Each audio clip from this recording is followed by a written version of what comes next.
Hello and welcome to the No Balls Podcast. I'm your host, Patrick McDonald, with me co-host Sheldon Kaufman. Today we're doing a nice little NBA recap. We're going to talk about some of the things that happened over All-Star Weekend, the good, bad, and the ugly. First, we will have the Immaculate Grid. Last episode, Sheldon did the Immaculate Grid. This episode, I will be doing the Immaculate Grid. And as you see on the screen right now, I have the Knicks popping up on there, so that is awesome. That means hopefully I can get a little bit in the bag here. Try to work some things out. I don't know if I'm going to start there. I might start with the first round draft pick. And Spurs first round draft pick, Lonnie Walker sounds pretty good. Yeah, I might be going with Lonnie Walker on that one. I feel like It's a that's a good good pool. enough pull. I'm feeling a nice 12% on that one. Nice. Oh, 1%. a 1%er. Wait, Pat, quick Okay. question. Would Josh Primo have worked? Was he a first round draft pick for Yeah, them? he would have. He would have Damn. worked. Dang. But That would have still, been really good, 1% is actually. crazy. Yeah. Okay. So I'm gonna get a first round pick to average 10 points a game here. There are a lot of answers. I'm going to go with a late first rounder that I know has done it, who has only done it once, I believe, and that's Quentin Grimes. Quentin Grimes. Yes. Dang. All right. It's a great score Oh, right there. it hasn't even displayed for me There we yet. go. Okay, there it is. Oh, 0.003, huh? Okay, now we're really cooking with something. All right. Now a Celtic first round draft pick, Gershon Yabusele was a Celtic first round draft pick. However, I might have to use him for Knicks Celtics. Because I don't know any other Knicks Celtics ones. They're not coming to my head, at least. So, There probably are a couple. you want me to load up Yabusele for this one? Maybe. Oh, I didn't click it yet. okay. I thought you did. Um, yeah. I feel like that's pretty good. I don't think Taj Gibson made a Celtic appearance. Yeah. I mean, I could probably fish a little bit for a different one, but Gershon Yabusele is probably a fine answer. 3%. Okay. Not bad at all. Really pretty good, honestly. Knicks, Spurs. I'm sure there's a pull to be had there. I'm sure there is. Danny Green was never a Knick, despite being a native New Yorker. Pat, I'll give you a hint. I'm pretty sure there's one that relates that's on the team this year for the Knicks. On the team this year. Wait, what? Well, it's not. Oh, Jeremy Sohan is yet to play a Knick game, though. Wow, that's not even who I was thinking of. Oh, Unless wow, I'm it's not tripping. even. I must be tripping that. What is it? Were you thinking of Landry Shamet? Yeah. Okay, I don't think so. No. So, for some Yeah, reason, I picture him in like a Spurs uniform. he's been on a good amount of teams. He's been a Clipper. Clippers are on here. Knicks 10-point per game season. I'm going to go with I'll go with David Lee. David Lee, all right. All right, 0.6%. He was an all-star and he's got 0.6. Oh my goodness. David Lee, okay, that was great. I don't know if Steve Novak was ever a Spur. I don't think he was. I feel like there had to have been somebody on like the Mellow Knicks. I don't think Stott ever went to the Spurs. JR never ended up there. think Shump did. Jason Kidd was never a Spur. Raymond Felton might have been a Spur. I don't know.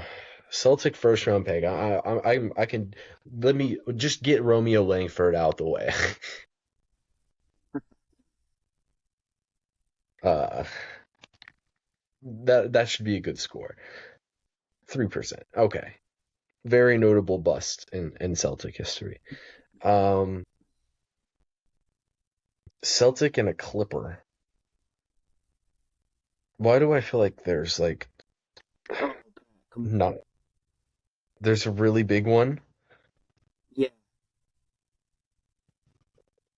Well, most of their current team was drafted there, I believe. Keita might not have been drafted there. I think he did play on a couple other teams before he got to the Celtics, but I don't know if he was ever a Clipper. Zoo was never a Clipper. Or not Zubac. Vooch was never a Clipper. Wait, so is it an active Clipper? It's like a Or is it? mid 2010s. No, it's like a Oh, you're 2000. talking about Paul Pierce. You're talking about Paul Yeah, yeah, Pierce. yeah. I feel like he's got to be way up there. Yeah, I know. Yeah, it's not too bad. Dennis Schroeder, I don't think he was ever a Clipper somehow. He will be eventually, though. Um, Celtics, weirdly enough, don't have that much team turnover in the past years. I'm gonna go with Marcus Morris on this one. Okay, I like that. I feel like it'll be a pretty high I score, agree. but I think Marcus. yeah, Marcus. Dang. All right. Ooh, That was good. 2%. Okay, I can Everyone probably put definitely up some plays Paul layups. Pierce. Yeah, I can probably put up some layups. It's just I don't even know what the layups are for the Spurs ones. Like Porzingis was never a Spur. Uh I literally LaMarcus Aldridge never ended up with the Knicks or the Clippers. DeRozan will probably be a Clipper pretty soon, but he's yet to do that. Um DeJounte Murray, yeah, he's going to be a Clipper at one point. Um, Clippers 10 points per game. Let me get Montrezl Harrell.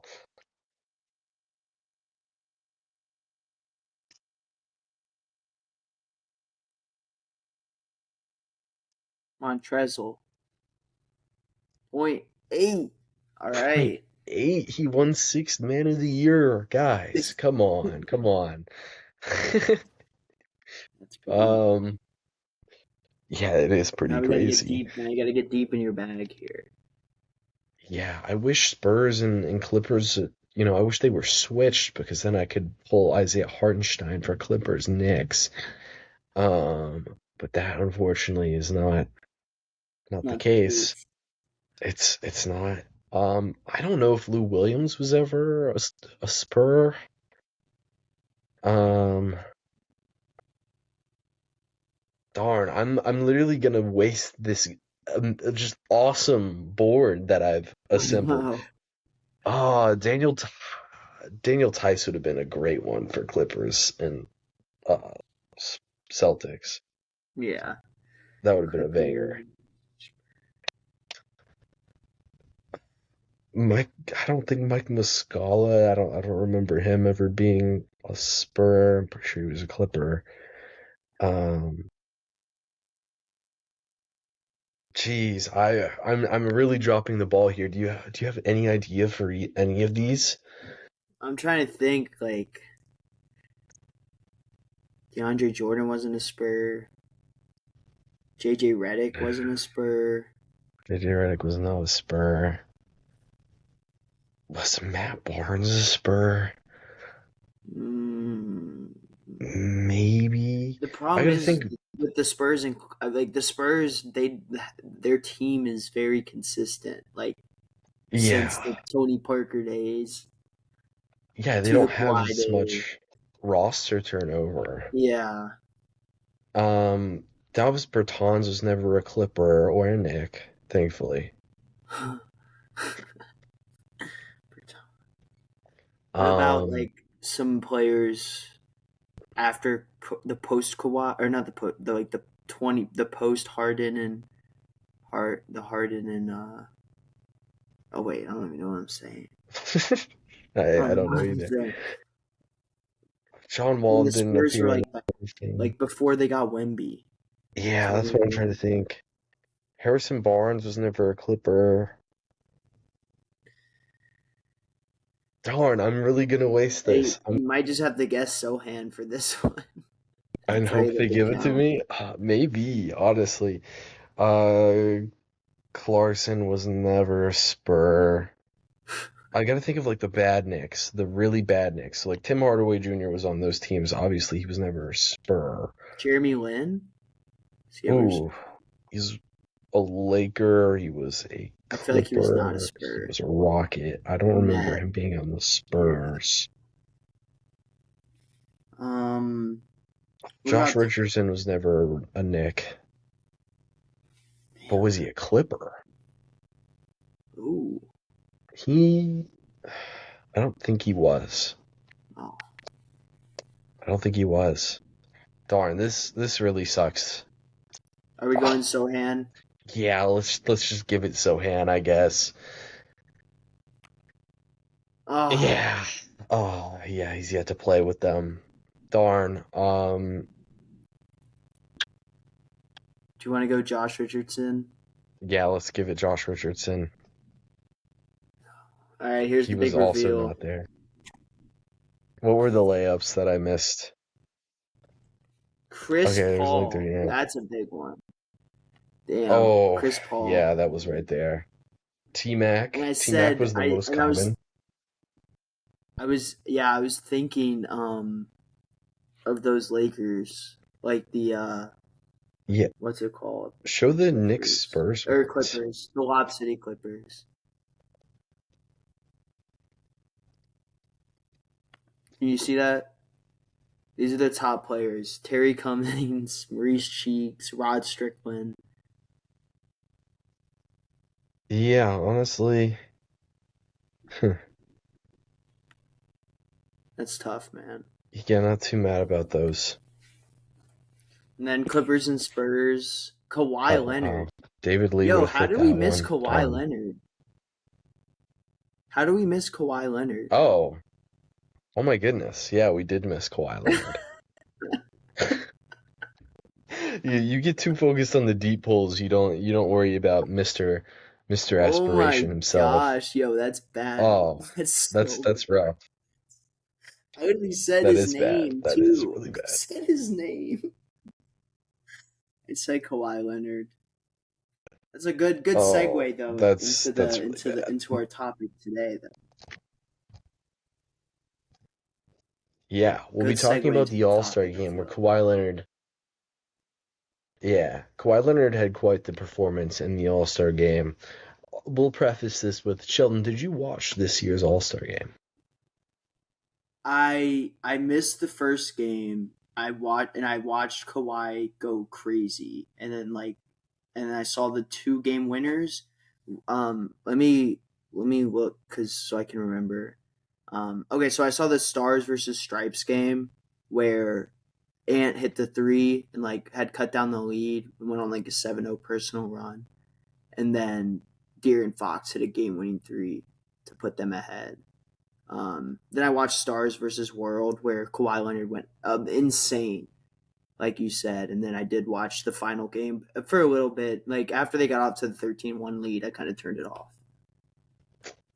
This is all primarily news to me.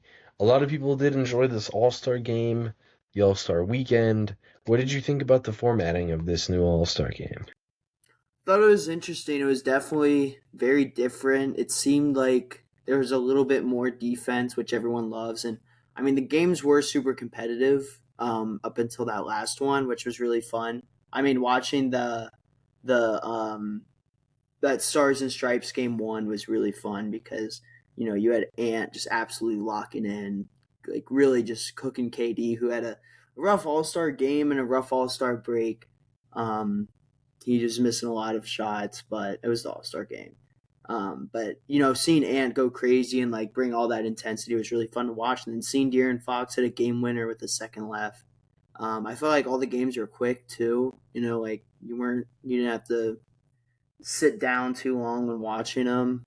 I thought it was pretty good. I think the games were actually pretty exciting instead of like just players running up and down the court for 40 minutes or 45 minutes, however long it is. 60 minutes. No. Yeah. 48 minutes. 48 Yeah, minutes. 48. Like to see it shortened down and see the players go out and play a bunch, I think is really cool. If it would have been a lot better if the championship game was closer, but I think this was definitely. This is the first time I've watched the All-Star game like in years, so pretty good. Yeah, clearly, publicly received All-Star game was really good, compared to normal, and I didn't watch much of it. Had things to do, and I was not gonna block out the All-Star game, but the public seems to really cared about it, and if it's better, I'll be watching it again. I'll be watching it next year for sure. I did like the idea of the round robin style. They kind of tried to do something similar last year with the fake draft that they did. I thought that was really weird, but it was a nice change, I would say. I'm saying this as somebody who didn't watch the game. The festivities outside of that, they had the shooting stars contest, the 3-point contest, the dunk contest. Did they do the skills contest as well, or was that replaced by the shooting stars? Was the shooting stars like the thing with Drewski and the Team Knicks? Couldn't tell you. I couldn't tell you. Yeah, right there. The Brunson and Cat holding the stuff. Okay. Yeah, then yeah. Yeah. So I don't think they had a skills challenge this year. They just had that instead. And we would be remiss to not mention the young stars. What are they calling it? The young players All-Star game? Rising stars. Overall, it's fine. Like, we're not I don't even really care about All-Star accolade. Like, I don't, typically I say it doesn't matter, but it is really good for the fans to see like their favorite players and the best players in the All-Star game. And just the fact that this was a well-received public version of the All-Star game. Nice shift of tone. And if we're trending in the right direction, maybe this is a very watchable product next year. Do you have anything to comment on the dunk contest? Because I think out of everything this All-Star weekend had to offer, the dunk contest really flopped. Not only is it like a lack of names in it, like lack of like All-Stars in it that we've seen in the past, which made the dunk contest so fun and special, but the guys that you have doing it aren't like, we have Jackson Hayes, a center, and we've seen him do some cool E-spades and stuff, but he never brought that out until in the dunk contest. He was doing like layup line dunks. We have Jace Richardson. What is he, like 6'3"? 6'1" on a good day. 6'1", yeah. We have a 6'1" point guard that does not jump like Muggsy Bogues. Getting his head bounced. I thought he had a concussion. His head bounced so hard off the ground after he missed that dunk off the side of the backboard. So, if we just had some athleticism in it, I think it would be really cool to watch. I saw something that there had only been one All-Star winner in the past, since 2017, the past 9 years. 3 of those winners were Mac McClung. And I think that if he would have been in the All-Star game, it would have been a lot better. Because, at least we would have seen some really cool dunks. I think the dunks were kind of lackluster this year, and it was just sad to see. And, I would tend to lean the way where there shouldn't be a dunk contest anymore if this is, the product that we're going to keep getting. Did you see the Mac McClung dunks that he had planned? Yeah, I thought they were really cool. A couple of them were really nice. So, way better than anything that we saw on Friday and Saturday. That That was pretty interesting. Damian Lillard on the torn Achilles winning the 3-point shooting contest. It's pretty cool. Is that 3 in a row now for Dame winning the 3-point contest? I Or have no, I have no clue. I can look it up real quick. yeah, I think it's 3 in a row because when I looked up Damian Lillard 3-point contest, it pulled up his 2025 performance as Um, yeah. So it says 2024 and 2023 he won one. 2025 was Tyler Hero. okay, yeah. So this is now his third. Shout out to Damian Lillard. Very good job. I'll say this, let's get Anthony Edwards in the dunk contest next year. I You get Anthony Edwards in it, I feel like it might turn around a little bit. We're talking about tanking. We briefly touched on it last week. There's been even more motion. Adam Silver was questioned during All-Star Weekend asking what he would do. He mentioned making players free agents as amateurs. That's pretty crazy to me. I think that's going to end up being a terrible decision if that's the case. I mean, do we have any more tanking thoughts? Like, what do you think about the free agents out the rip thing? Yeah. So what does that mean? Like having the draft players become free agents? Yes. I mean, I think there still should be a draft. Maybe the lottery system. I don't know. It's so hard. Like with the NBA, I feel like more than any other league, the tanking is very obvious. Um, like we have star players being sat out, being healthy scratches when they don't need to be. Just, I mean, it is ruining like the game. It's ruining the integrity of the game. And even though my favorite team is doing it, we've also been, you don't want to be a team like the Wizards and the result of other teams like everyone's been taken for years. Like that's how the Thunder built their super team through tanking, right? So it's hard to put like even odds across the board for lottery teams because then you have like a really bad like a real bad team like the Wizards, right? Who actually need these star players for them to be competitive again. And then you have a team like the Pacers or the Mm, Mavericks or something. Like a team yeah. that's good but still is going to be a lottery pick, and then they end up getting the top 3 pick again after getting the 1 pick last year. I saw something where it was like a tournament to get the 1 seed. I mean, I think that's really cool in theory, but I mean that will never happen realistically. I don't think so. I don't know what you do. I think finding teams like putting trade restrictions or things that the salary like the aprons do to teams where like they can't re-sign a player or um, aggregate contracts and trades or something like that. Like putting more emphasis on penalizing the teams than uh, penalizing other teams, if that makes any sense. Because I feel like that's the only way to do it. It's not fair for like actual trash teams to not have a fair chance at the number 1 seed, even if they are tanking. They do deserve that. Because like the Wizards have been tanking for years, and we haven't got the 1 pick, and we've been picking like top 8 like for a long like the 8-7 spot for a long time. So like it's tough when the teams are so blatantly doing This is my call out to Adam Silver. Adam, if you want to fix this thing, you can fix this, right? Like you got the authority here. You can find these teams ridiculous amounts. You can strip them of draft capital. This type of thing happens all the time. And we're like the Jazz, they had their thing with Jaren Jackson Jr. That's why he's on the slide. The exact same thing happened last year with Brendan Ingram when he got traded to Toronto. They just sat him out for the whole year. And I think I said it on here that like it's not a real injury. They're just sitting him for the year. Every single team you look back, there's at least multiple teams every year who do something like this. OKC has a dynasty now because of this thing. Adam, you can find teams for this. Teams like the Jazz who are tanking to get their pick within the top 8, they don't get it. If you catch them tanking, they don't get the pick regardless.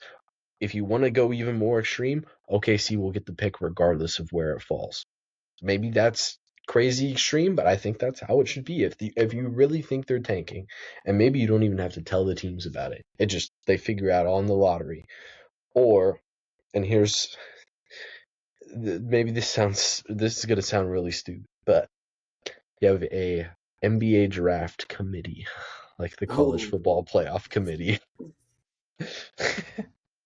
and you go up there and you say, I don't know who would be on this committee, but somebody. You probably put Zach Lowe or Bill Simmons on the committee. Like I'm not even joking that you put guys like that on the committee. And you say, Mister Zach Lowe, you saw us out there. please We were save trying us. our best. Please, we couldn't have done anything differently. We have Mo Bamba as our starting center. Mo Bamba's on the Raptors now, but that's what the Magic would have said in 2022. Mo Bamba was our number 2 starter this year. Like we need this, please. And that's maybe the only way to ethically decide this. Besides, you have the lottery balls; those things can like be a little bit. It is enticing to finish towards the bottom and to be pretty bad for a lot of the year, or you get in the top of the draft or the top, like the 10 through 14 range, and just hope you jump up to number 4. That that's kind of the other meta is, oh, we can just fall out the play-in and do the Chicago Bulls thing and hope that we jump up in the draft, even though they never did. Yeah, so I don't know. Is there any other ideas for fixing tanking, or is it just like I think it's literally it has to be an executive thing where this thing is enforced way more strictly than it is. Yeah, you gotta find them or take something away. I think that's the only way. I agree. Yeah. Because there's too much incentive to not. Or maybe you just go you would getting rid of the lottery fix things or make things worse? Because like in the It would make NFL, it way worse. yeah, make it worse. Because I'm At thinking like the least, NFL, like is there really like that like the evident like the um I don't know, like is it so evident that teams are tanking like in the NBA? Because like I can't really think of teams not starting guys until it's like late weeks. yeah. Maybe I'm tripping, but like Well, if you start Justin Fields, you're inherently tanking. yeah, But but then it's either Justin Fields or Tyrod Taylor, like so and then hey, I mean with the Raiders, they have Geno Smith. They started Geno Smith. I mean that's their guy, you know. yeah. I mean, whether he sucks or not isn't up to them. They still played him they played everybody every game. They're not sitting these guys out in the fourth quarter. So I don't know. I think if we went to like just placement based, it would be a lot worse for like the bottom couple teams, like Utah. Not Utah's not even in that range right now, but like Sacramento, Indiana, Washington, like those teams would be even worse with the amount of tanking that they're doing. It would probably be even like incredibly more disrespectful than what's going on right now. But the teams like Utah, if there's no lottery, I mean, the issue with Utah tanking is that like they're not a Big what do you call market. it? They're only going to get the pick if it's in the top 8. That's why they're tanking. Oh, But a lot more teams would tank to try to be in that bottom 4 basically. Um, it could help. I think if you really want the lottery, you can keep it. I don't. Maybe you just reduce it to the amount of teams that are in the lottery. Maybe yeah, that's also worse. yeah, because then you have teams taking against the lottery. Yeah. So it's just like I don't know. I've seen people say that get rid of how all the protections work, where you can get a top 4 protected and you can get a lottery protected, but get rid of all the other shit in the middle. Like what the Clippers have going on with the Pacers. Yeah, get rid of that too. That would because the Pacers are in a win-win scenario with that because if they're good, they'll just win games and fall out of the top 10. Yeah. Yeah, Um, I don't know. Maybe you just go on projected record of next year's season. I'm yeah, joking. I'm joking. I'm joking. honestly, that's not even that crazy. I don't know. I don't know. It's so hard. I like, and then making them free agents is just stupid because then it's like whoever Yeah. has the money is just gonna get Now, it. that would revive cap space, and the owners would be super in favor of that because what that would then do is like nobody's getting multi-year contracts in the NBA. Yeah, but then how much negotiating power would these guys like? How much negotiating power would an AJ Debance to have or A lot. Darren Peterson? Those guys would have a lot. Yeah. So then and then you have things like guys not signing until like Ever. late into training camp and stuff like that, and then you have them coming out just playing like shit. Start. There's no summer league. They get no summer league runs or nothing like that. So I think you just gotta have to bite the bullet and just find teams until they learn a lesson. That's all you can really do, in my opinion. Yeah. I think I don't know. And like people you mentioned with like you add second apron style restrictions. That's somewhat interesting. I just don't know like if you pick in the top 5 of the draft for multiple seasons, is that when you think you would all like add second apron type exceptions with your own pick, by the way, too, because it can't be like a Hawks situation where like they get the Yeah. Pelicans pick. Well, maybe it's just like when you can tell like if a team throughout the season starts to sit players like key players that aren't injured in the fourth or third quarters or something like that. Maybe you have kind of like what you said, a committee, but it's like a tanking committee where they're looking for teams, um, like looking for teams that are tanking throughout the season, and they'll notify Adam Silver. Maybe they get like a one strike warning or something like that. If you strike out, they could make it to where you're automatically picking fifth. And Yeah, each team that gets caught tanking then goes into that next spot, yeah. Oh I yeah. guess. Or like when you get caught tanking, they lock your pick at the spot that it's currently at.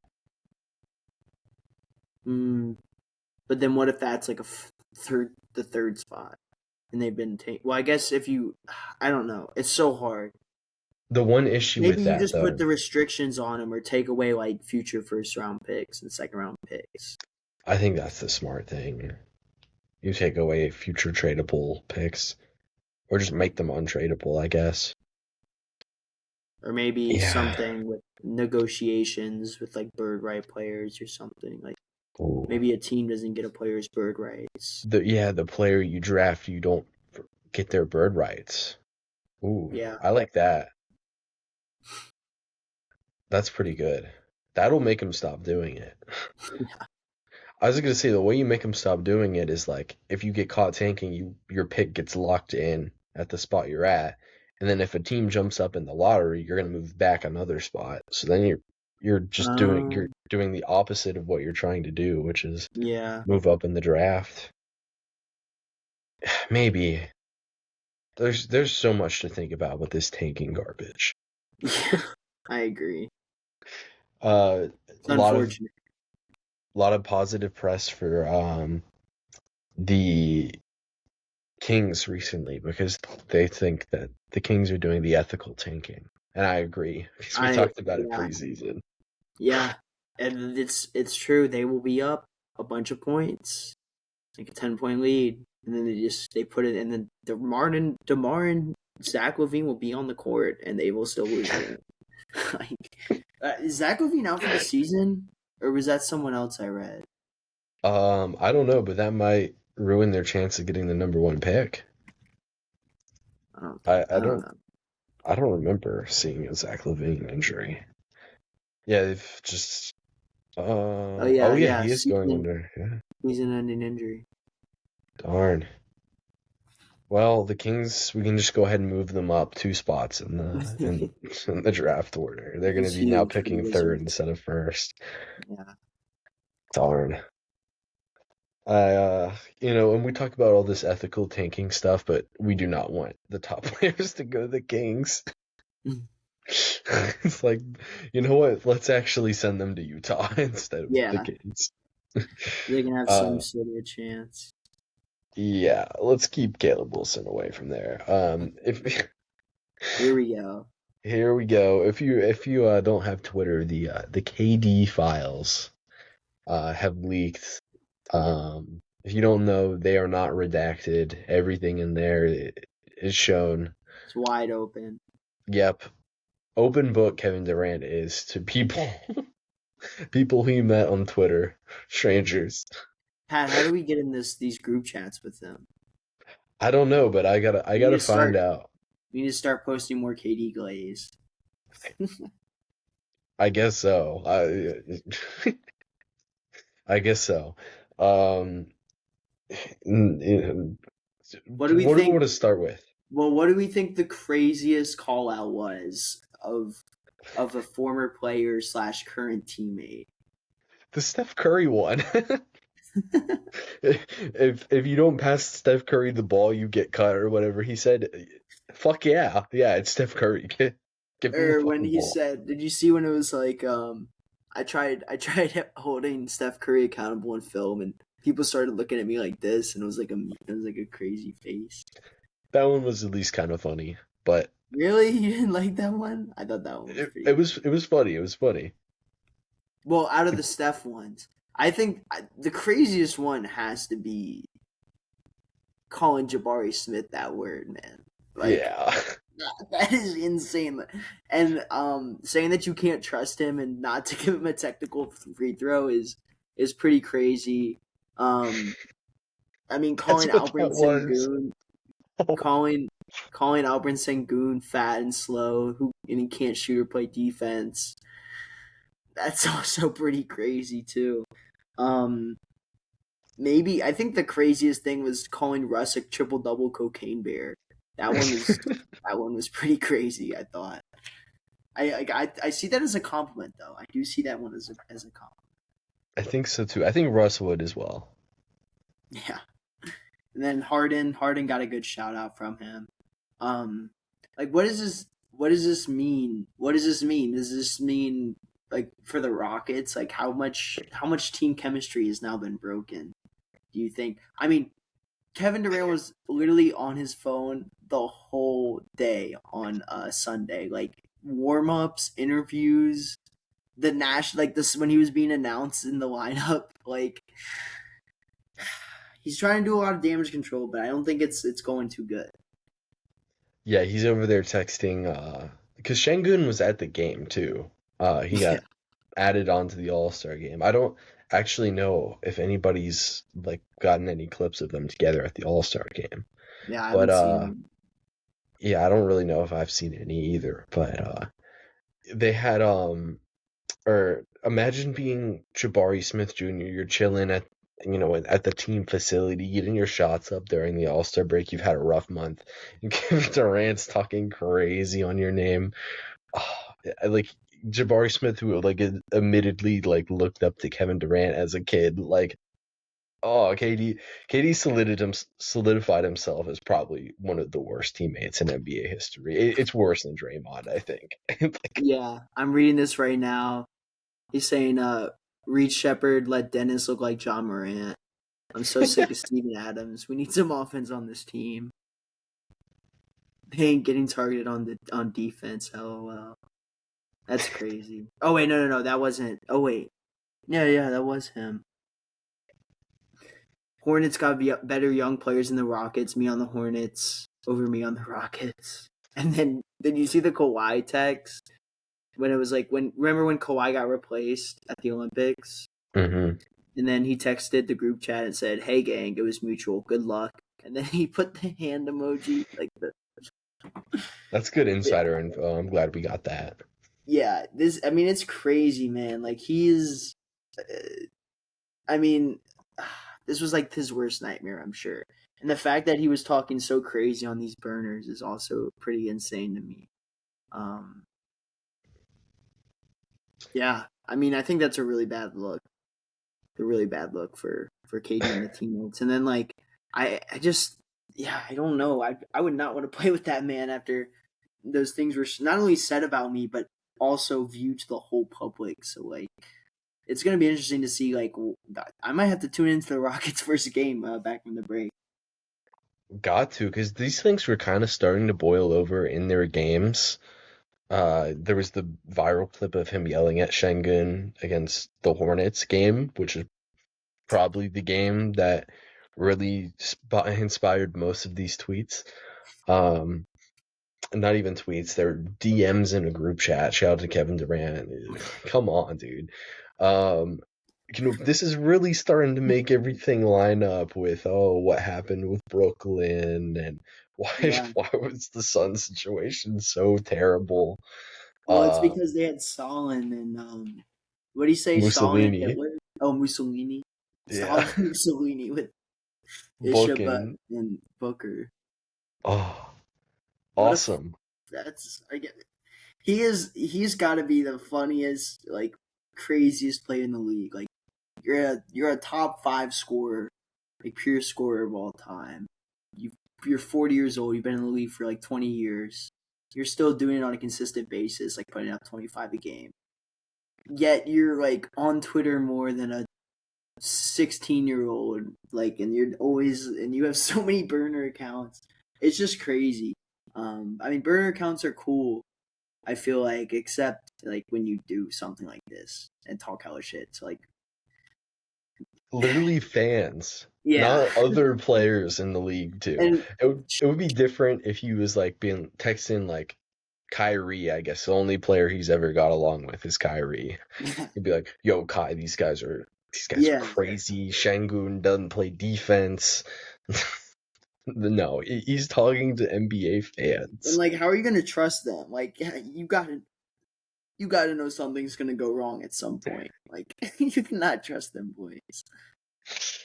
Insane. Now, Kevin Durant, it's like Michael Jordan level talent with whose attitude? Like the average, like not 7-Eleven, 24-hour fitness player who was kind of Anytime, good on their high school team. yeah, Like, damn, come on, KD. Like, kind of crazy. And this is also like, how would we have viewed KD's career if he would have just stayed in Golden State? yeah. I mean, people are still gonna think of him as like like I said, top 5 scorer of all time, one of the best talents we've ever seen. Super clutch player, insane mid range game, great shot. Um, but probably one of the worst teammates ever. And uh, would a ring chaser, could that be put to his name? Or are we not doing that? I, I don't, I don't know. Like, I mean, the only really ring chasing move he did was to go to yeah, Golden State. I feel like because like him going to Brooklyn wasn't that good or were they like a middle of the pack they were team? they were really good for like the last 2 months that him and Kyrie were there, and then Kyrie requested a trade. Well, yeah, before he got there though. Oh no, they were like a 7 seed that was like Yeah, fake good. so like him teaming up with Kyrie. I mean, they made it a super team, but those pieces, like the reason Kyrie came there was because of him. And then he goes to the Suns, and having D Book and KD was huge, but I still don't see that as like a ring chasing move. And then him going to the Rockets, maybe I wouldn't say though. So I don't know. I would say just a bad teammate and couldn't stay off of Twitter. But I mean, ultimately he's an insane basketball player. Uh, KD or in Harden? case KD sees this, I don't want to catch anything. I'm catching any flack on Twitter. So, but yeah, KD or this is Harden definitely one of worst the teammate? craziest. This has got to be the craziest instances of like NBA player off court that we've seen. like not getting in trouble with the law, I think this has got to be one of the craziest. Yeah, and Ben Simmons catching the positive charade too Yeah, I in was all about. of this. At least he would pass me the ball. Yep, that tells me all I need to know about Kevin Durant's mindset playing basketball is that when I have the ball, everything's okay. But if not, these things are I not mean, and that's okay. honestly how it's been for Houston this year. Like, He's had the ball, like he's been. well, I mean, yeah, but also when they need him to score or when they need scores, that's who they have to go to. And sometimes, it hasn't been the best, but I mean, he usually clutches up. But yeah, the mindset, I feel like the true KD has really been shown. I mean, we've heard a lot of it behind the scenes. Like, we've heard rumblings, but I think this opened the floodgates for sure. Yeah, KD or James Harden, worst teammate. I'm gonna have to go KD because like Somehow. James Harden. James Harden, I feel like would never do this. Like he don't like, and he's a very public. He's a very like if something's wrong, he'll tell it, as we know about the Daryl Morey situation, which is still like one of the funniest things ever. Like him in the gym saying how much he hates Daryl Morey and he'll never play for an organization. Again, that's got to be a top 10 clip, but yeah, I still go KD, even though I love KD. I do love his game, but yeah, it's gonna be a lot more interesting to watch the Rockets this season for sure.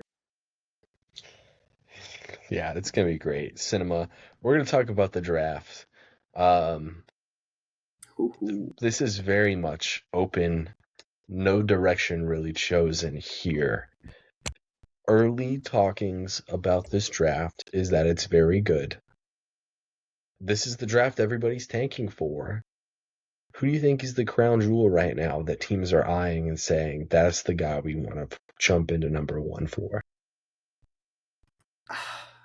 I mean, for me, it's got to be Darren Peterson. There. I do have some concerns about him, and the main ones have been like his playing ability, like his like availability. Like there's been multiple times throughout the season where he won't play in the second half because of cramps, and he was a late scratch against. It was a I good forget what team. team. I can't remember either. Yeah, but he was a late scratch against them. Maybe it was, I don't know. Damn, I'm blanking right now. But that does have like I feel like if you are an NBA GM, that's definitely some concern. So I think that's something to look to. Was it Arizona? Arizona. Yeah. So missing a big game like that when you're healthy, something was going on with him and the coach.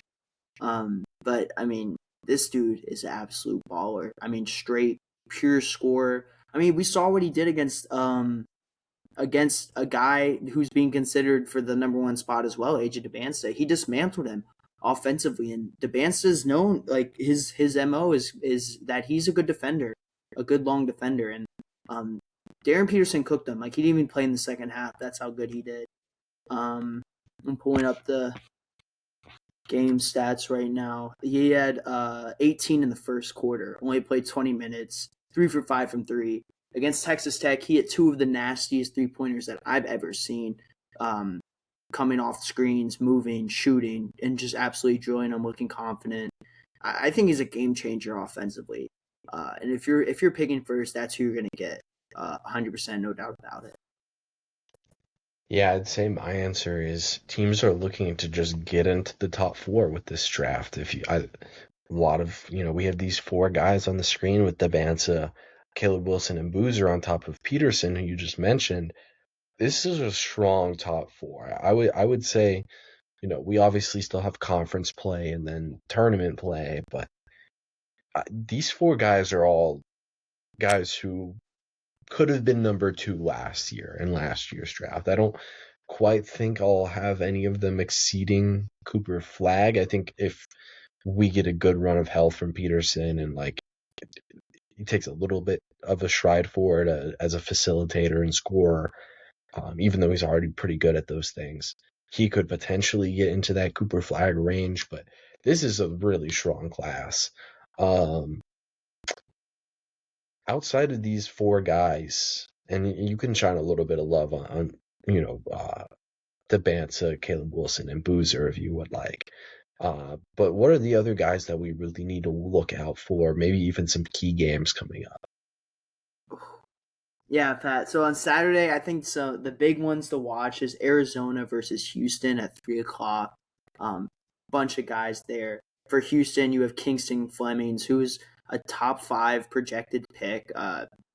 Absolute bucket. Really good at getting to a spot and shooting. He can shoot the 3 ball. He can shoot the mid range, and he's really good at getting to the rim and finishing through contact. On that team, you also have Koa Pete, who is going to be talked about in this first round, potentially a top 10 pick. Chris Sanak Jr., a guy who's been a little disappointing lately, so I think watching him will be interesting. Braden Burries is a guy who's supposed to go in the first round. So just that game's absolutely littered with first round draft talent. I would say Kingston Flemings and Koa Pete are some guys to watch for sure for that game. And then the big one is Michigan versus Duke at 6:30. Cameron Boozer, who's that top 4 guy that you were talking about. We see him on the board here. He's back in another big game. We saw him against UNC, and people will say that he struggled in that game, missing a big layup to put them up 3, I think, with final seconds to go, and then he ends up getting blown past by Dixon, I believe, and then kicked out to Seth Trimble for the game-winning 3. So watching that game will be good. Yexel Lendenberg, Yep. that's another big guy to Lindenborg. watch. They just absolutely dismantled Purdue, who's a pretty good team in their own right. Olivier Sarr, who's a top 15 kind of guy, is another guy to watch. Their center, Patrick Ngongba the second, Yaxel Lindenberg, like I mentioned, and Isaiah Evans will also probably go in their late first or at least second. Isaiah Evans, there he is. So yeah, I mean those 2 games alone are later with draft talent. And then you have Iowa State versus BYU wrapping it up at 10:30. Iowa State's a very interesting team this season. Don't know how much first round talent they're going to have in that game, but watching Josh BYU, Jefferson, I think. Yeah, and then watching AJ DeBansa going up against a top defense in the nation will be very interesting to see. And we'll have to see what DeBansa. I mean, DeBansa is really good. Really good offensively, super good length. He has a good shot, not only from 3-point line, from like the turnaround jumper, kind of fading.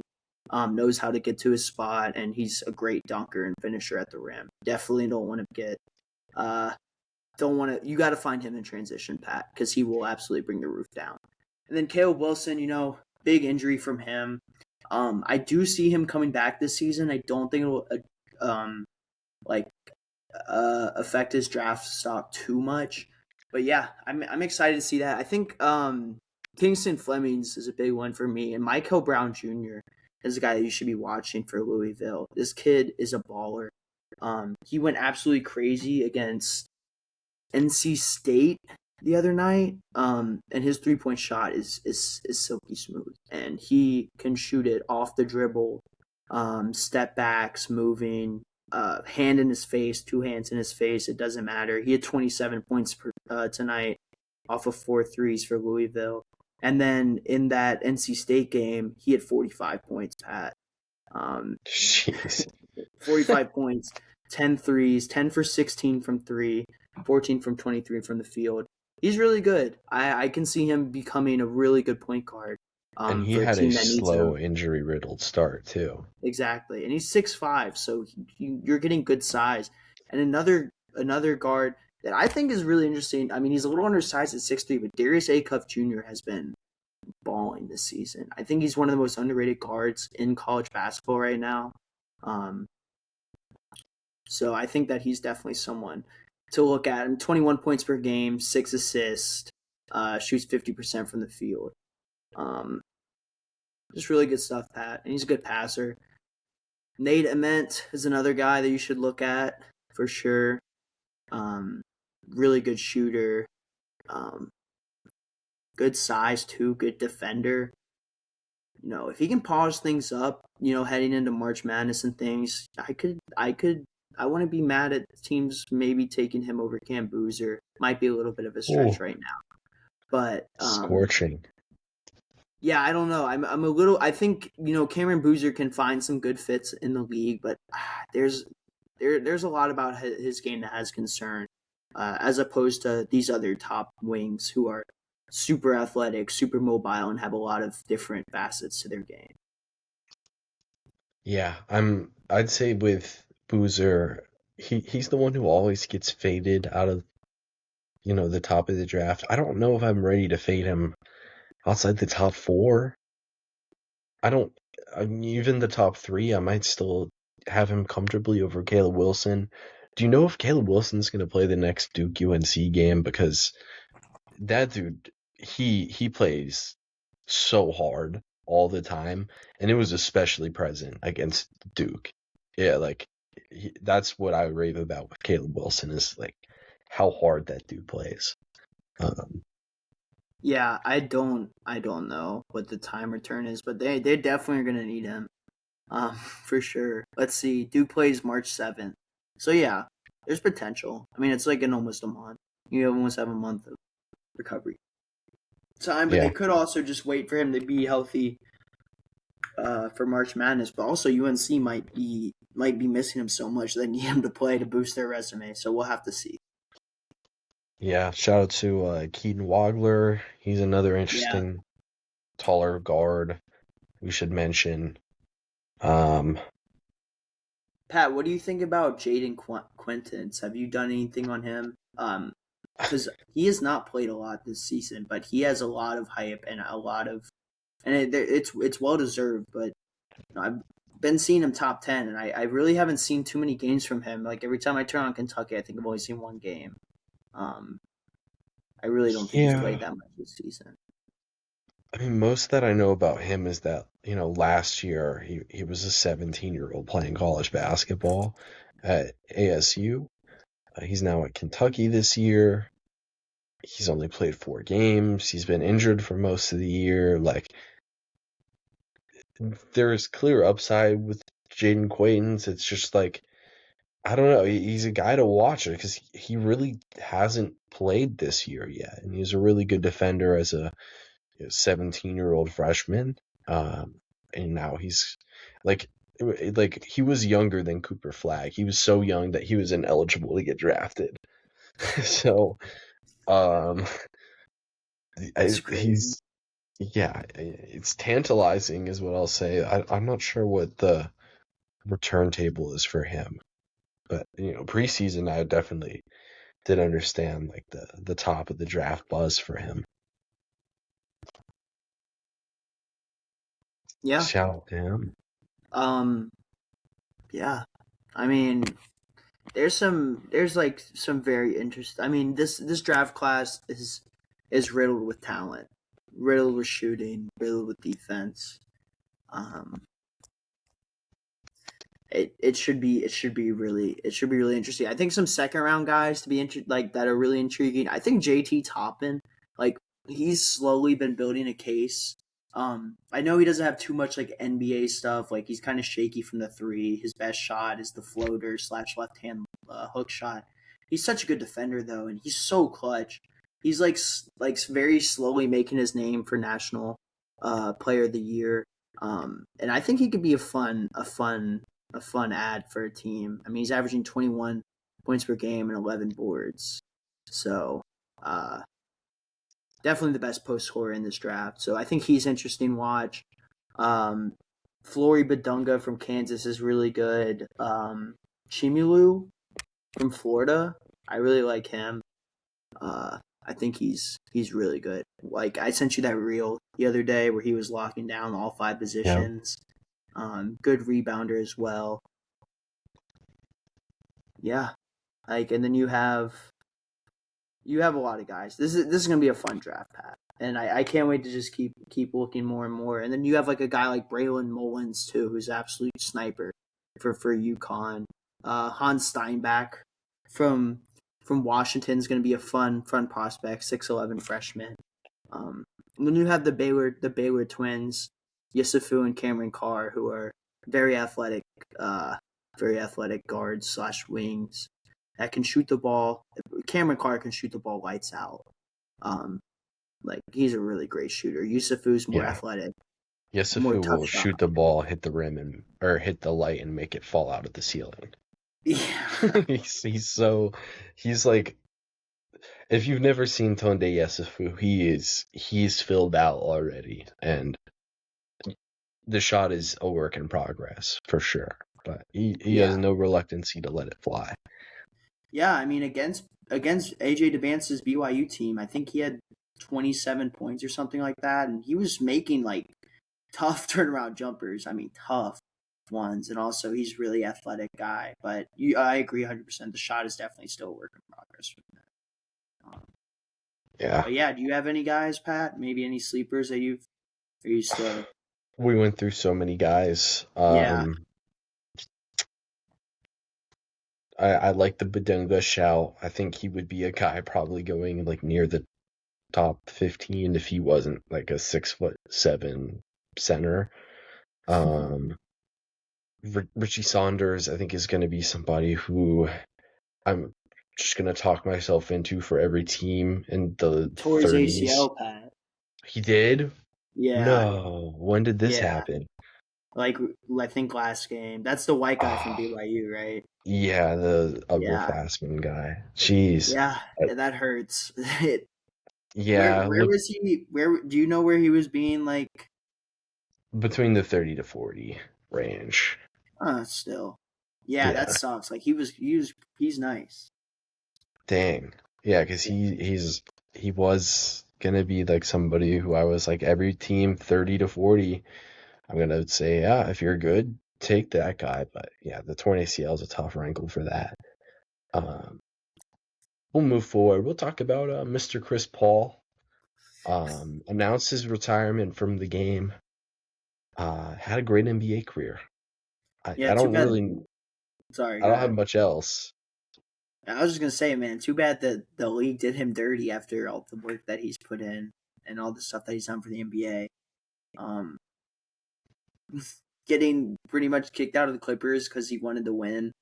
Um, and then getting sent to Toronto and waived. That's just a tough way to go out for a career that definitely didn't deserve it. But I mean, I think everybody will look back on CP as the point guard, CP3 as the point guard. So he does have something to be. I mean, obviously, he has something to be proud about. He's one of the most decorated point guards in the league. So Is there any team you would have wanted to see sign Chris Paul? Like besides just for Chris Paul being there, like for the actual team. like for the actual team. Yeah. I mean, the Rockets would have been cool, maybe. I don't Oh know. no, not with the KD files. You had Chris Paul to it. Um, maybe back on the Spurs. I feel like that'd be Yeah, a good reunion. that was my That'd be a team. good reunion. You could find him some minutes on that team. Um, second Chris Paul mention of the podcast. We had him earlier in